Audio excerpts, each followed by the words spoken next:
I ain't got my jacket. Mic check. Mic check, mic check. 1, 2, 3, 4, 5, 6. 1, 2, 3. Ya.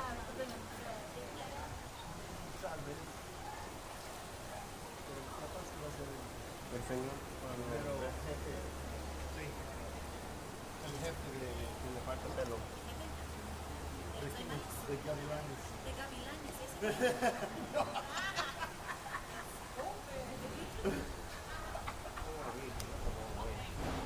Yeah. Well, it's got golf carts in, but then what's at the end of the golf cart there's another bit of a height. So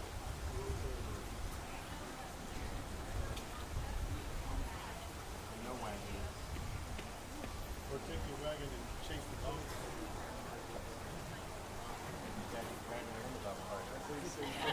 Just sit on the back.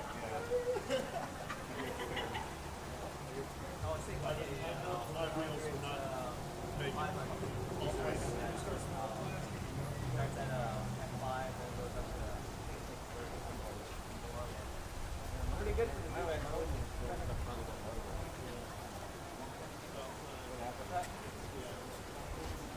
I've got a front wheel that's started. They all sweet. On the wide end, all the way out. And then every time I do something,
yeah, you don't cook it to them.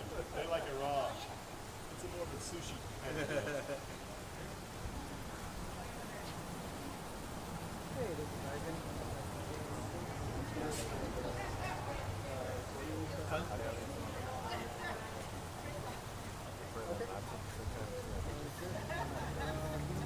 Yeah, they put theirs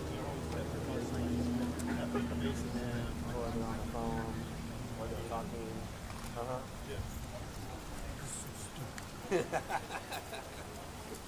Check, check, 1, 2, 1, 2, mic check, 1, 2, testing, 1, 2, 3, 4, testing, 1, 2, 3, 4, check, 1, 2, sí, 2, 3, 1, 2, 3, mic check, 2, 3, 1, 1, 1, 2, 3. Yes, he does. All right. The levels are different. The levels are different. Oh, I think that. I can confirm that.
zoo is the least of the problem.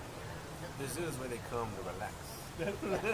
That's their good. Yes. That's the good side. That makes sense. Yes. Zoo never parks their car in front of their driveway. Right. Zoo doesn't have loud parties. The zoo didn't have.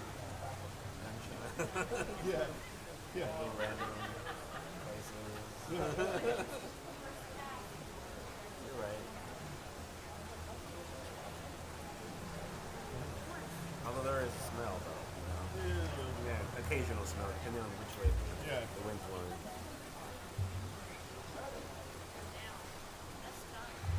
You know what would increase the state fair funding is to have the zoo together. Somehow, maybe it wouldn't work. With the fair? Yeah. They're not that close, so that's not that easy to get that much stuff in here. Like if the zoo were to move the fair. Oh, but if the fair were to move the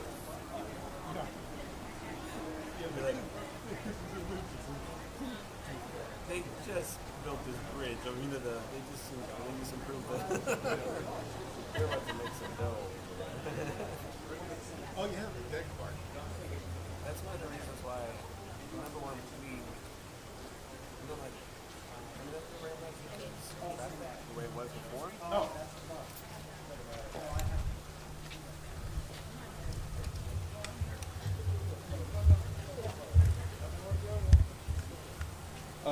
Thank you guys for coming out this afternoon.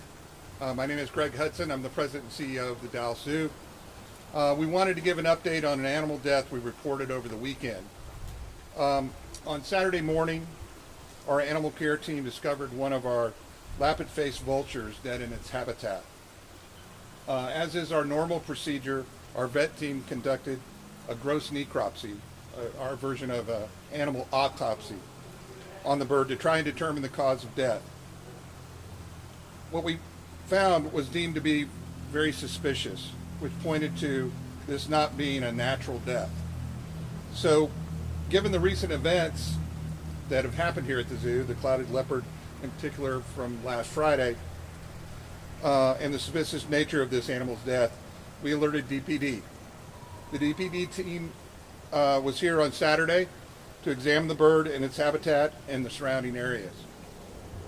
DPD will give us an update here in just a second about what they found and what they're able to share. But I wanted to take just a minute and talk about the safety and security of our animals, our staff, our campus, and the surrounding areas near the zoo. In the past 10 days since the clouded leopard event, there were a couple things that I wanted to acknowledge. We've received a tremendous amount of support from the City of Dallas Police Department, from the City of Dallas Park and Recreation Department, and from Mayor Pro Tem Carolyn Arnold, who is here today to support and to help us get any kind of resources we can to try and solve this case. Before the incident happened, as our normal operating procedures, we have over 100 plus cameras on zoo grounds monitoring public, staff, and exhibit areas. But since then, we have substantially increased our camera coverage, including portable solar tower units that the DPD has loaned us to help during this crisis, and have significantly increased the range on our 110-acre campus. We have also more than doubled our security presence on grounds overnight, and have increased our staff presence during the overnight hours as well. We've also limited, where it was feasible, access for some of the animals and their ability to go outdoors during the overnight hours. We're going to continue to expand and implement whatever it takes for the safety and security measures of the animals, the staff, and the people that live near the zoo. We appreciate DPD's assistance and attention to this incident as we all work to find answers.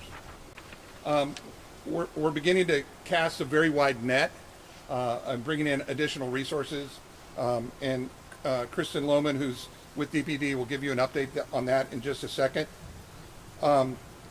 but we're asking for the public's help to share anything that might be relevant with us, that might help us with this case and these issues. We are offering a $10,000 reward for information that leads to arrest and indictment.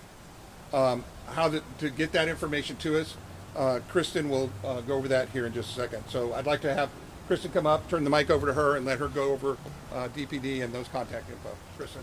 Hi everyone. As I said, my name is Kristen Lauman. I'm the spokesperson for DPD. On Saturday we were called here. We had patrol units that responded along with detectives from South Central Division, along with our animal cruelty unit. They walked the scene. Over the weekend they have been conducting interviews, not only with zoo staff, but also going over and gathering any sort of video surveillance that they may have here at the zoo. In addition, we contacted U.S. Fish and Wildlife. They are now assisting us in this investigation, just due to the type of bird that it is. They also have additional resources that they have that both the zoo and DPD just will assist us in the investigation. We are asking, as he said, with the reward, anyone with information is being asked to call our animal cruelty unit. That's going to be 214-670-7694. Again, it's 214-670-7694. Anyone that has any information on any of the cases is asked to call Dallas Police.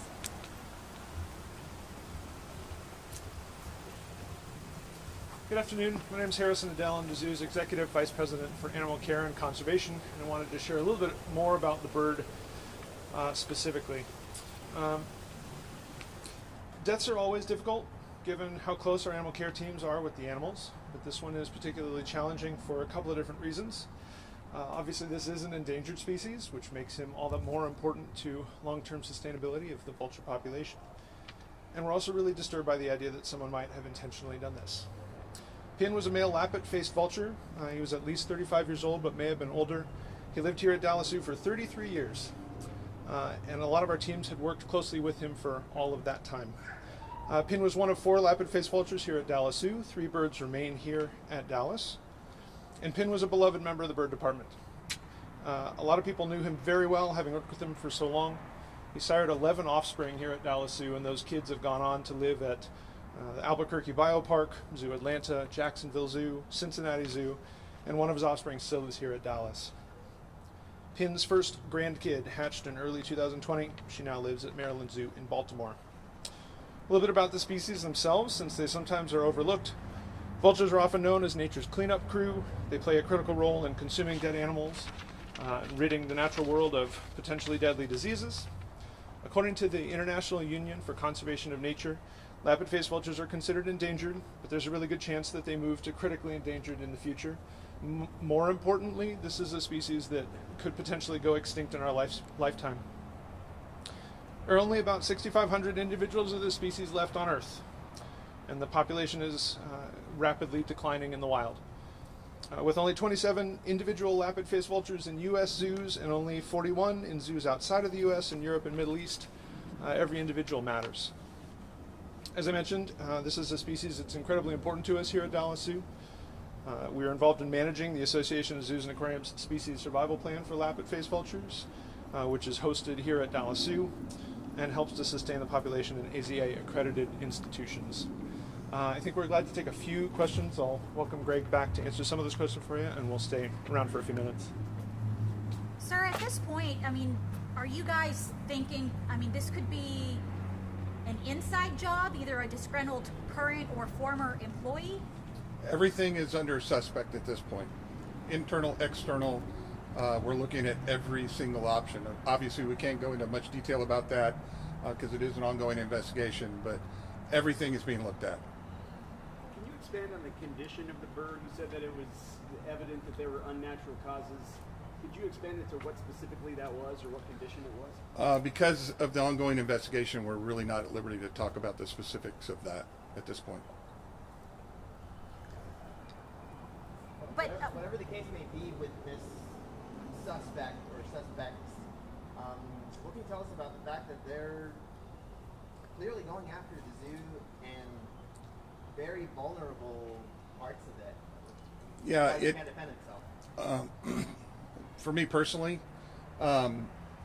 the event of Saturday, if it's related to anything that happened with cloud leopard before, definitely have crossed some sort of barrier that goes from being about malicious and it gets into really criminal intent that is dangerous, and we're extremely concerned about it. That's why we've called in all the resources that we can, and we're going to pull out anything that we can do to be able to solve this and to nip it in the bud as quickly as possible. Are you worried about the rest of your? Yeah, obviously, and we've begun to in the evenings be limiting what animals are being out overnight. We've increased all our coverages at night. These cameras specifically have night vision on them, specifically to help us spread that coverage. So, but everything is being looked at. Can you give us some basics, sir, of like, okay, Saturday, was it morning, was it night? When did y'all find out that something this was Saturday morning when the team got here. Approximately, it could have happened anytime from Friday evening to Saturday morning, but our team discovered the animal in its habitat roughly between 7 and 8 o'clock in the morning. Inside the habitat? In the habitat. In what kind of condition? It was deceased. It was already dead. And I'm sorry, are y'all saying that this appears to be a poisoning? Or are y'all saying anything about how it... Yeah, we can't go into the details of that at this point because it is an ongoing investigation, but it was a wound. I'm sorry? A wound. Okay, so that leads, I mean, I'm sorry, I'm just thinking like a stab wound? I'm sorry, I'm not able to comment on that. Okay, but it's a wound to the body. Okay. That's weird. Were there any other birds in the enclosure? And are they okay? Yes. And yes. How confident are you guys that this one is connected to the two fence cuttings from 10 days ago? We're assuming everything at this point, and that's why we brought Dallas Police in. So right now what investigators are doing is, obviously there's the two incidents that had happened earlier along with this one. Part of the ongoing investigation is to see if they are related or they're not related at this time. What are we looking at this point? Is it vandalism? Is it animal cruelty? What are we going after? Animal cruelty. They're the lead on the vulture, and our South Central Division, the detectives, are working the two cases with the fencing. Had the vulture's enclosure been opened in some way, like the other enclosures had? I mean, was there any opening in the enclosure where someone may have? No, they would have to go through our barriers. Okay, so that was not tampered with. Not that we saw. Have you ever experienced anything like this chain of events in your career? Or heard No, of it? I've been in the zoo profession over 30 plus years. Never had an animal like a situation like what happened on Saturday, and frankly Friday before last. So no, it's totally unprecedented and very, very disturbing. When was the last time that y'all saw this particular pin, the vulture? When was he last seen, if you will? Yeah, it was Friday afternoon. And nothing was obviously wrong. Was he shot? Was he shot? No, we can't comment on anything like that. Okay, any other questions? I know some of you guys want to go and take some pictures up at the exhibit. Have y'all checked every single enclosure to make sure that... I'm having a hard time hearing what you're saying. Sorry. Have y'all checked every enclosure to ensure that they... That's part of our daily routine of checking enclosures for any compromises that might happen in it. We do that every day with all exhibits. Anything else? Okay, thank you guys. Just quickly, thank you all for being here. You know, the zoo continues to be one of the jewels of our city. And with it being the location of where it is, of course, it's here in the South Central District, and we thank DPD for all their work. Also, the concern that we have, and definitely as a representative of this district, is that we want to make sure that the community understands that we're going to lend as much support as we can to the zoo to make sure public safety is number one. And so this zoo does back up to some neighborhoods and residents who are concerned. And so we want to reassure them that we're taking all steps to support the zoo, and we're encouraging all individuals as they come to the zoo watch, look, and report. If you see something, say something. But even more so, I think it's just the public safety initiative that we continue to support and will continue to strengthen here in this city as we continue to support the zoo and the status that it has in our city. And thank staff. And once again, we do, it's hard for folks to understand just what the loss means when folks work day to day with the residents, as I call them, the residents here, the animal family. But this is a very, very serious concern that we have so that we will not see a repetition. And that's why I'm stressing the public safety piece. Thank you. Thank you, guys.